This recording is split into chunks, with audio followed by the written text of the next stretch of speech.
Anthony, hi. Thank you so much for joining me today.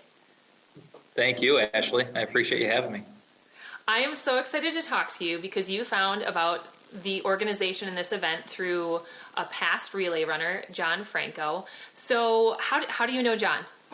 John and I actually met through a double date.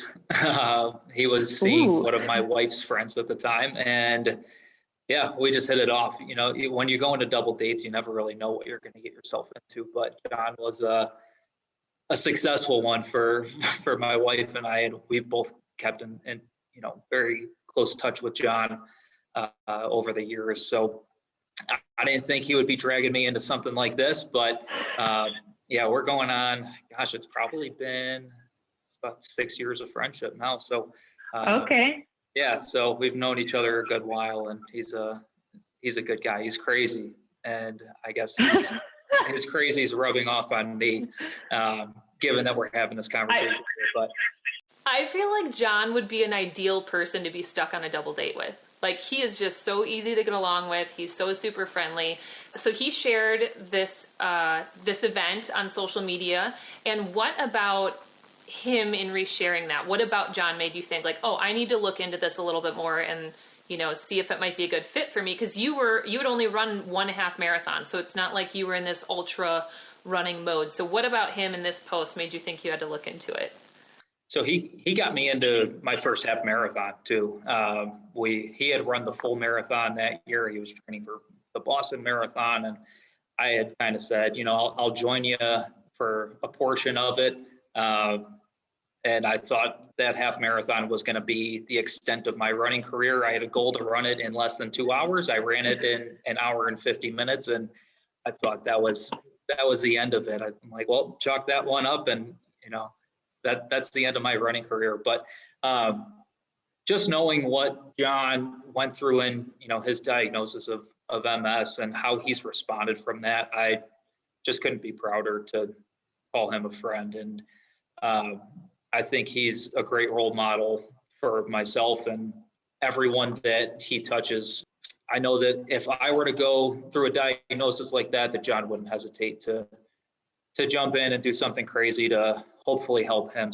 Or help me. So I was very hesitant to actually submit my my application for this. I never even planned on running one marathon, let alone I almost said 6, that's 7. I mean, going back and forth with him on saying, hey, should I actually do this? Like, I think this is nuts. Am I going to die doing this? And he just kept reinforcing me, saying, you're going to be fine. You're going to get through this. Follow the training, and you're going to be okay. So, yeah, through his encouragement, he got me to where I am today. And I couldn't be more thankful to be on this journey. And I told my wife, this is a bucket list item that I never thought would ever be on my bucket list. So that's so fun and so exciting. And you recently started your 16-week training plan. What so far has been the most memorable part of this journey for you? So after my first half marathon, that was in 2019, I was almost crippled for a week. My joints were sore, my muscles were sore. I could barely move. I was walking like a zombie, and I knew I didn't train properly. And I would do like one long run per week and then maybe one short run during the week. I knew that my training wasn't really up to par with what it should have been, but I made it. And so when I ran an unofficial half marathon a few weeks back, just getting ready for this training program, the next day I was completely fine. My body felt good. I wasn't exhausted. I wasn't sore. And just feeling the way that my body has been responding to something that I never had as a part of my training, just having higher expectations for yourself and saying, hey, I'm going to do this. I'm going to get through it. And, so far, so good. I'm injury free, but it's still early in the process. But it's an exciting thing to be pushing myself through. And an exciting thing to have that comparison of like what not really training and that crippling experience to now you're preparing your body. Our program is designed for you to have enough time to play with pushing yourself and allowing that recovery. And so the program really is long enough and designed so that you can get to your segment injury free. And we have a running coach to help you through that. The interesting part of that too is so you've lived in Chicago, St. Louis where you met John, and now you're in Texas. So normal Texas training would be a little bit warmer. You guys just had a pretty crazy snowstorm and state of emergency that you had to train through. What was that like, thinking you left snow and now you're in snow again? No kidding. That's what I moved to. Part of the reason why I moved to Texas is to get away from all the cold weather. But apparently I brought it with us, and they called it a once in a century storm. And I had no idea that most of the state of Texas doesn't even have snow plows or salt trucks. This is the longest it had been below freezing for, I think it was like 6 consecutive days. And that was the longest in several decades that had ever happened. So yeah, this was an interesting one. We were very fortunate to never lose power or water, but I mean, so many people that we know in the area lost power for 60 plus hours. Pipes freezing and bursting after the fact. So we're very fortunate to get away. But yeah, it was crazy to be a part of, because I don't think anyone really saw it coming. Yeah, and it's scary to think, as someone who lives in a cold climate, you're prepared for it, even when it's 20 below, you come into your warm house. But the concept of your house losing power and then the water freezing and you having children, that was like watching it from a northern state. It was just like, oh my gosh, like we were really just sending prayers and hoping everybody was okay there. So this is a little bit more fun question on that. Now, if you had to choose between running a marathon in Death Valley in July or Antarctica in the winter, because you have a summer coming up in Texas and you're going to have to train through it. So what would you rather do? Marathon in Death Valley in July or Antarctica winter? I'd probably have to go with the heat, honestly. I know dehydration is quite the risk, and I get a pretty nice tan, but I know I would get a pretty decent sunburn down in Death Valley. But I'd much rather be, in a tank top and shorts rather than 3 or 4 pairs of sweatpants and tights and and that sort of thing. So what I find interesting about the heat is how, and maybe you'll experience this during training now that this is your first endurance training, but it can really add a weight on your mood. You know what I mean? Like, I've seen some really happy people get pretty grumpy pretty quickly when they're training in heat and you don't have maybe the things you need or the level of comfort. So yeah, I find it interesting in that it can be the catalyst to this like just irritation of how you feel and how you're able to move forward. I experienced it myself when I was running across the country and in times thereafter. So there are some key things, some tips and tricks that we have that can help get you through that, and hopefully you won't feel,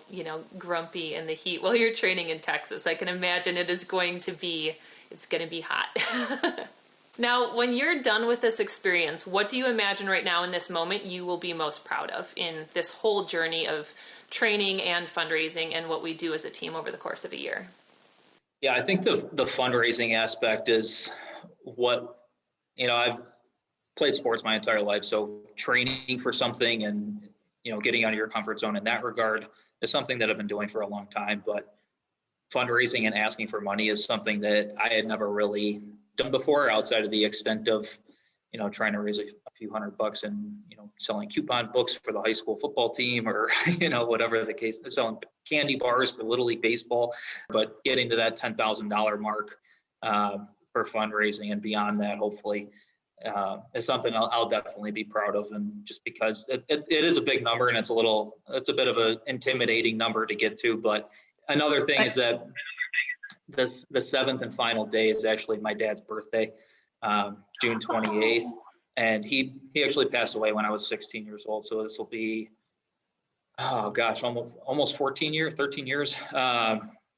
It will be 14 years without him. So it'll be an emotional finish. So I've got an additional why in that the whole training process and the experience of being out there for those 7 days. So that's what I was thinking as you just said that. I was like, what are the chances that we put the schedule together without knowing this, that we assign this segment to you, and that is the day that you finish? It gives me chills. I love stuff like that. It's such I think, just like you said, that sign, a good omen of what's ahead. So thank you for sharing that.